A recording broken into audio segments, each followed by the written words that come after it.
Élevons nos pensées vers Dieu. Demandons le concours des bons esprits pour que ce moment soit profitable à chacun. Nécessité de la charité selon saint Paul.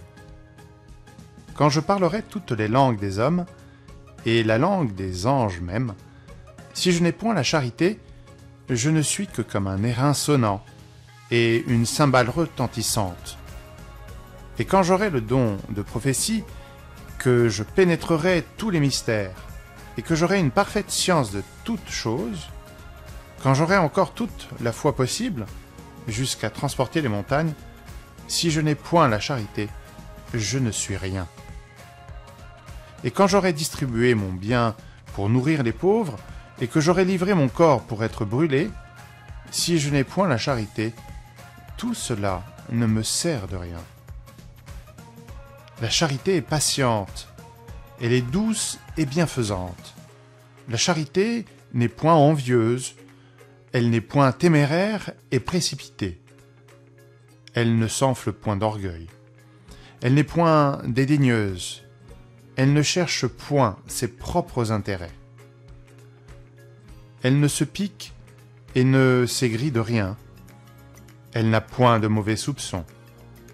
Elle ne se réjouit point de l'injustice, mais elle se réjouit de la vérité. Elle supporte tout, elle croit tout, elle espère tout, elle souffre tout. Maintenant, ces trois vertus, la foi, l'espérance et la charité demeurent. Mais entre elles, la plus excellente est la charité. Saint Paul, première épître aux Corinthiens, chapitre 13, versets 1 à 7 et 13.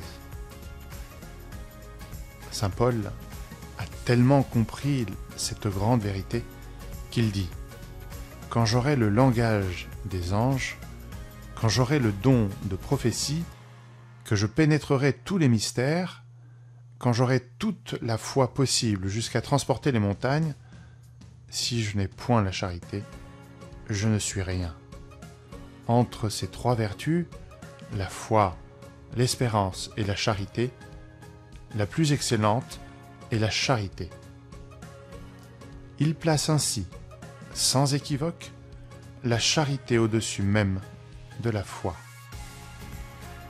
C'est que la charité est à la portée de tout le monde, de l'ignorant et du savant, du riche et du pauvre, et parce qu'elle est indépendante de toute croyance particulière. Il fait plus, il définit la vraie charité. Il la montre, non pas seulement dans la bienfaisance, mais dans la réunion de toutes les qualités du cœur, dans la bonté et la bienveillance à l'égard du prochain.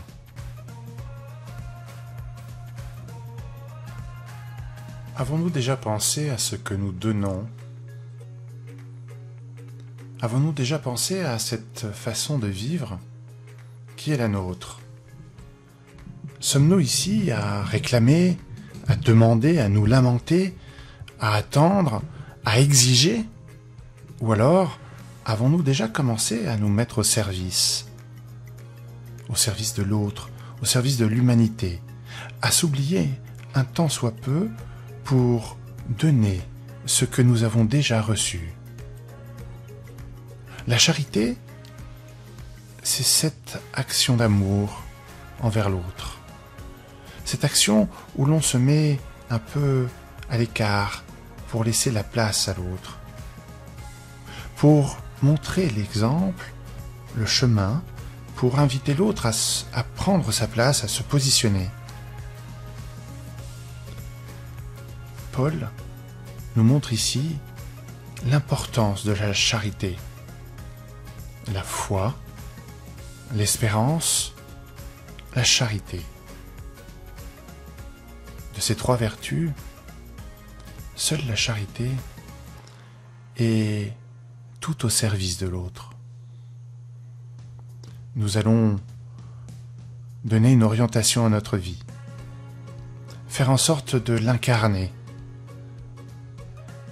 de profiter au maximum de cette opportunité sur la Terre pour nous révéler à l'autre, nous révéler au monde. Car chaque opportunité ici nous invite à le faire. Nous pouvons bien sûr rester sur nos positions. Cela est confortable très souvent.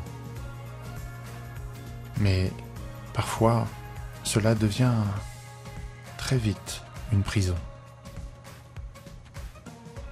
Alors, nous pouvons nous défaire de ces chaînes qui nous relient à la matière, nous invitant à aller vers l'autre, à inviter l'autre à venir se joindre à nous sur notre chemin de vie, sur nos actions bienfaisantes.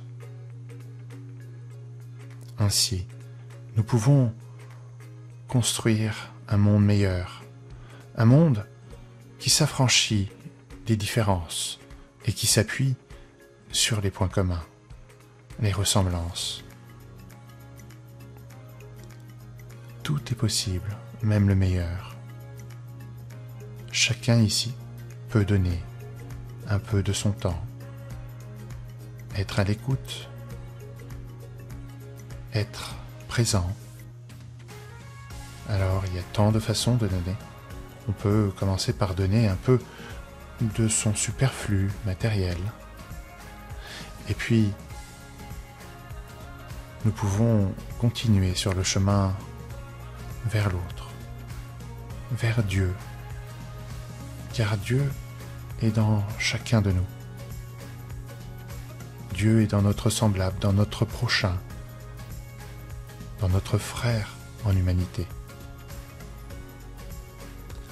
Effectivement, cela coûte un peu de considérer l'autre comme faisant partie de notre famille, parce que nous ne sommes pas tous égaux, selon certains, et qu'il coûte énormément à l'orgueil de le considérer. Mais si nous faisons un pas vers l'autre, nous comprendrons qu'il est bien plus semblable que nous, à de nombreux égards.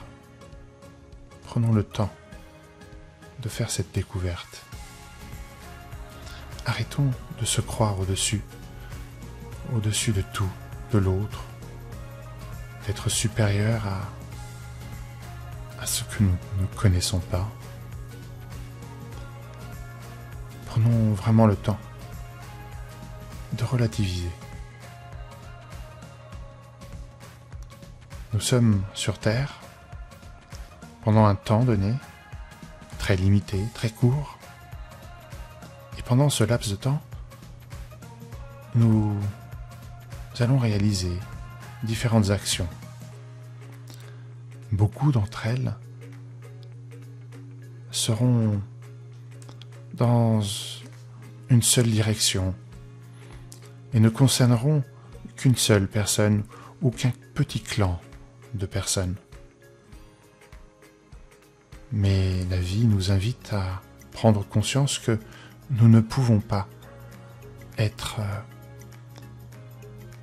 ces êtres isolés dans le monde, car en réalité nous sommes tous interdépendants les uns des autres. Nous bénéficions du travail de nos ancêtres, de tous ceux qui nous ont précédés. Et tout ce que nous avons aujourd'hui, nous en sommes reconnaissants.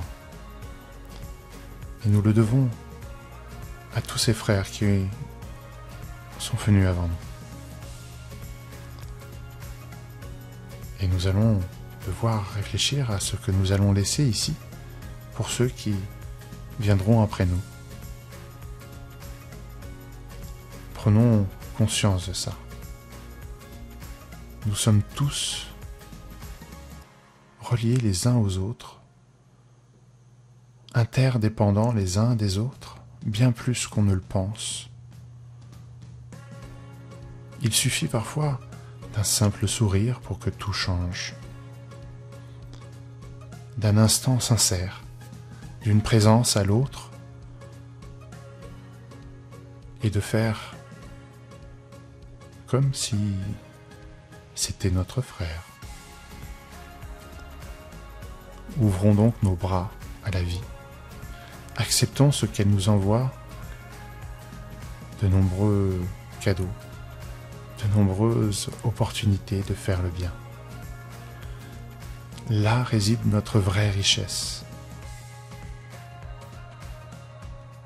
Être au service de nos frères, s'oublier un peu en progressant ainsi.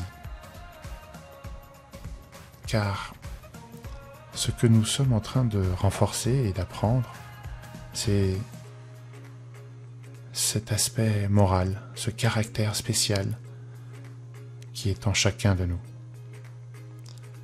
Et nous ne pouvons le développer que dans ce sens, en pratiquant la charité.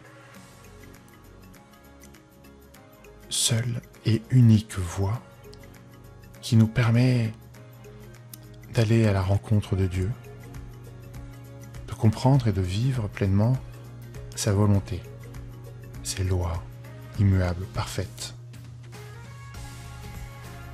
Oui, le chemin est long, mais nous sommes aujourd'hui sur le chemin, peut-être sur le bas-côté,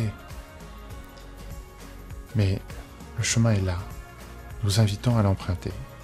Et sur le chemin, de nombreux frères qui nous invitent à partager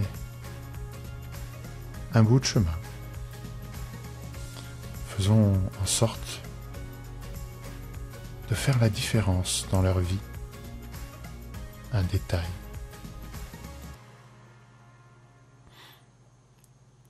Alors, quel est ce détail que nous voulons laisser comme important dans la vie de chacun? Faisons en sorte d'amener la paix dans le cœur, dans les vies de nos frères.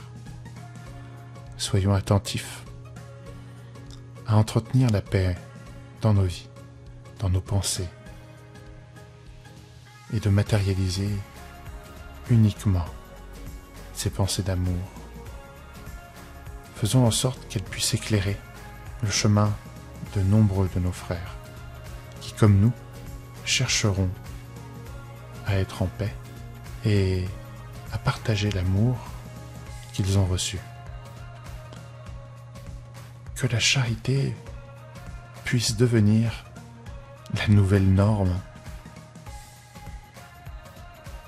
et que l'indifférence et l'égoïsme soient un simple souvenir très lointain. Faisons en sorte que ce monde change par nos actions